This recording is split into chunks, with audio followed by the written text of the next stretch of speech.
New information about the House Republican bill to repeal and replace Obamacare. It's just been made public. Let's go to our congressional correspondent, Phil Mattingly, who's joining us from Capitol Hill right now. You've got details. What are you learning, Phil?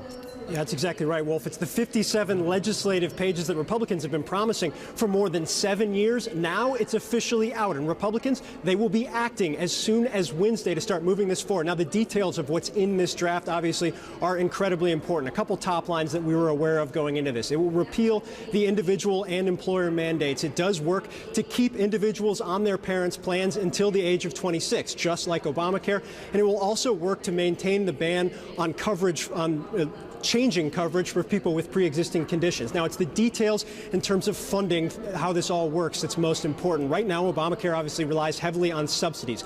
Those subsidies would be repealed over a 3-year period, Wolf, in the current plan, and they would be replaced with refundable tax credits. Now, this is an issue that has really divided the Republican conference, and here's how Republicans have tried to address some of those concerns. They will start to phase out based on income levels, starting at $75,000 for individuals, $150,000 for joint filers. Those tax credits would change based on age. For those in their 20s, it would be $2,000 for a tax credit, going up to those in their 60s who would get $4,000. Now, the other major thorny issue here, Wolf, is Medicaid. Obviously, in Obamacare, the Medicaid expansion was something that a number of governors decided to act on, including Republicans. They have been very concerned about how that will work in this new plan. According to the Republican draft that we now have, Medicaid expansion will be allowed to continue until January 1st of 2020. At that point, it would freeze. Everybody that was using Medicaid expansion and the money provided for that up to that point would be grandfathered in, Wolf. And I want to explain why this is so important.